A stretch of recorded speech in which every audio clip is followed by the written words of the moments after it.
सोमवार का व्रत करती हूँ।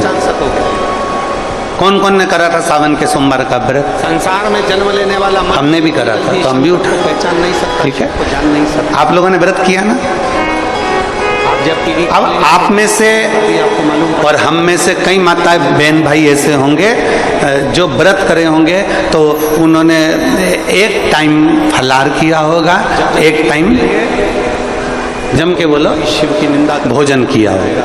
शंकर को आप में से कई लोग ऐसे होंगे जिन्होंने एक टाइम फलाहार करा तो दूसरे समय पर भी फलाहार किया होगा। शिवलिंग है कहा कि आप में से कुछ लोग ऐसे होंगे जो एक टाइम केवल फलाहार करे होंगे, दूसरे समय कुछ भी नहीं लिया। बोलो बोलो, सही है कि गलत है? अब ईमानदारी से बोलना। आप में से कई लोग ऐसे होंगे जिन्होंने दिन भर कुछ भी नहीं खाया होगा, केवल एक गिलास दूध, एक फल और बाबा का प्रसाद लेकर और व्रत कर लिया। और जिस दिन भगवान देवादिदेव महादेव को पहचान गए, आप में से कई लोग ऐसे भी होंगे जिन्होंने दोनों समय भोजन करा होगा सांसारिक मनुष्य से ही मतलब नहीं है। आप अब शिव महापुराण को उठा, और सुबह ने नाश्ता भी किया होगा। भगवान ब्रह्मदेव भी शंकर जी को नहीं जान पाए थे। दिन में पानी पूरी भी खाई होगी। उनसे पूछ लिया था तुम्हारे पिता कौन है? भगवान नारायण ने कह दिया था मेरे शाम को जैसे ही कहा शंकर, हाँ जैसे थोड़ा भगर तो तुम्हारे पिता सब खाया। पाएंगे एक बड़े सारे पर्वत। अब जरा बहुत बहुत गहन चिंतन वाला विषय है, जरा ध्यान दीजिएगा।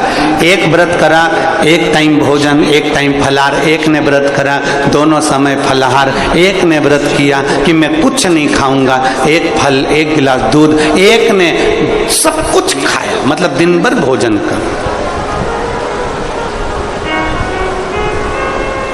दिन भर भोजन कर।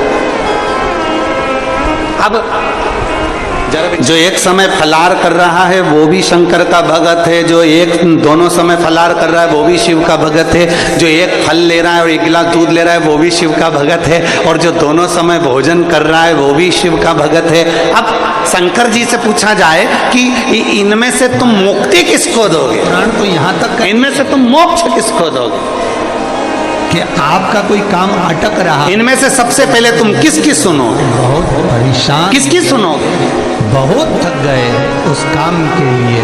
तो भगवान देवादिदेव महादेव का चरित्र कहता है माता पार्वती से, पार्वती जो काम बढ़ी नहीं रहा, भले तो निवेदन तुम भूखे रहो मत रहो, पर इतना जरूर करो कि किसी का दिल ना दुखे, तो मैं प्रसन्न हो जाता हूँ और वर प्रदान करता हूं। जी का नाम लेकर दिया लगा, तुमने व्रत किया ना किया, तुमने साधना करी ना करी, तुमने तप किया ना किया, तुमने उपास किया ना किया, पर इतना जरूर करो कि जिस दिन तुम्हारा व्रत है, जिस दिन तुम्हारा उपास है, लगाकर निवेदन कर कर फिर जाकर देखना काम आगे बढ़कर ही रहेगा, छूटेगा नहीं, अग्रणी हो। कोई सहज नाम नहीं है तुमरुका जी का। कौन है तुमरुका? जिसका व्याख्यान शिव महापुराण में बारंबार आता है, जिसकी भक्ति की श्रेष्ठता देवऋषि नारद से भी प्रबल मानी गई है। देवऋषि नारद को तो कई बार अभिमान आ गया। एक बार भगवान विष्णु के सामने जाकर कहते हैं कि मेरे बराबर नाम नहीं लेता कोई तुम्हारा। भगवान शंकर के सामने जाकर कहते हैं कि कामदेव को मैंने जीत लिया। ब्रह्मा जी के पास जाकर कहते हैं कि सृष्टि का निराकरण करना आपका काम है, पर मैं सारी सृष्टि का भ्रमण कर लेता हूं एक क्षण में। जो देवऋषि नारद इंद्र के सामने जाकर कहते हैं कि तुम्हें सत्ता का आधिपत्य जताना नहीं आता, आधिपत्य कैसे कहते हैं वो जानते नहीं हो आप। वो देवऋषि नारद जिनके भीतर भजन का बल, तब साधना का अहंकार इतना ज्यादा हो गया था कि देवताओं को भी कई बार देवऋषि नारद को नीचा दिखाने के लिए बंदर का मुख लगाना पड़ा था, अहंकार को छोड़ने के लिए। पर उसमें भी प्रबल, तुमरुका जी जो शिव महापुराण की कथा कर रहे हैं उसमें भी प्रबल,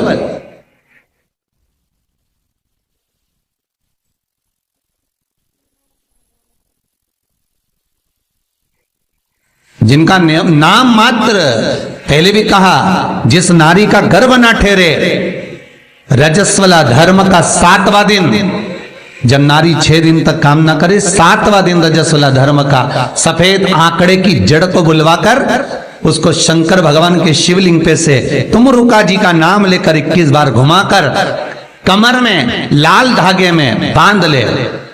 3, 4, 5 महीने में ज्यादा से ज्यादा गर्भ ठहर जाए, पक्का। विश्वास रखकर शिव जी का नाम ले, तुमरुका का स्मरण कर। ज्यादा कुछ नहीं बने तो शंकर के मंदिर में जाकर घी के दिए जला, 5 दिए लगा।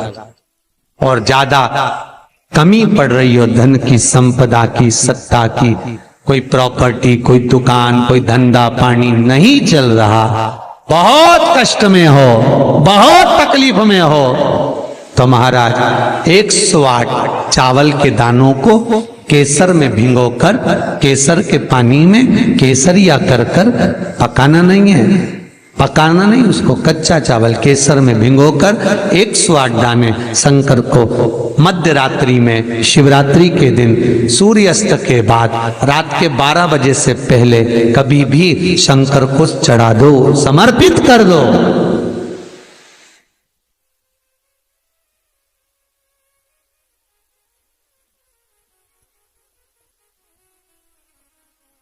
और वही अक्षत के दाने उठाकर वापिस रख लेना ब्रह्म मुहूर्त में सुबह 4 बजे,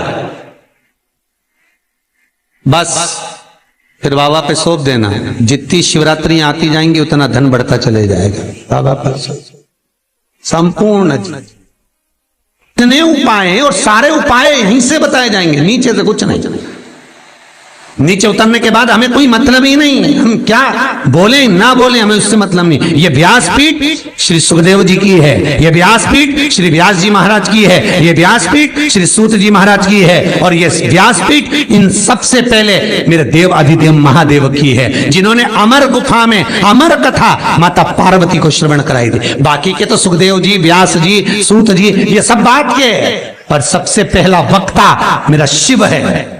तो ये शंकर की गादी पे से जो निकल गया, शंकर की गादी पे से जो बोल दिया, बस उसका अनुभव आप करो और कर कर जरूर देखना, उसका अनुभव कर कर।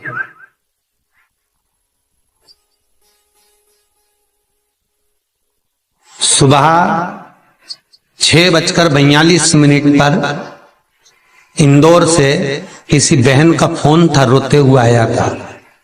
आप लोग कहेंगे तो मैं नंबर भी दे दूंगा, समीर जी के मोबाइल। 6:42 में फोन आया था और रोते हुए फोन आया था कि मेरा एक ही लड़का है और वो वेंटिलेटर पर पड़ा हुआ है। रात को 1:30 बजे से मैं 1:30 बजे से परेशान हो रही हूँ, फोन पर फोन लगा रही हूँ, रात को कोई उठाया नहीं, सुबह तक लगा कर देख रही हूँ। 6:42 पर फोन, प्रयास रहता है सब उठाते हैं, रात को सब सो गए, सुबह लेट नींद खुली, हम ही हाथ में फोन आ गया और हमने उठा लिया। हमने कहा बहन क्या बात है, बच्चा वेंटिलेटर पर है, उपाय करा कोई सा? डॉक्टर अंदर जाने नहीं दे रहे। बच्चे के कपड़े हैं घर में, हैं पुराना कपड़ा है जो पहनता और रोज डेली में, कोई लोवर टी शर्ट कुछ ऐसा? हाँ है। बस उस कपड़े को रख, एक कलश में अच्छा पानी भर ले और उसी में दूध डालकर, बेलपत्री डालकर शिव को समर्पित करना प्रारंभ कर दे। 11:30 बजे दोपहर में फोन था, वेंटिलेटर हट चुका है और बालक स्वस्थ हो गया।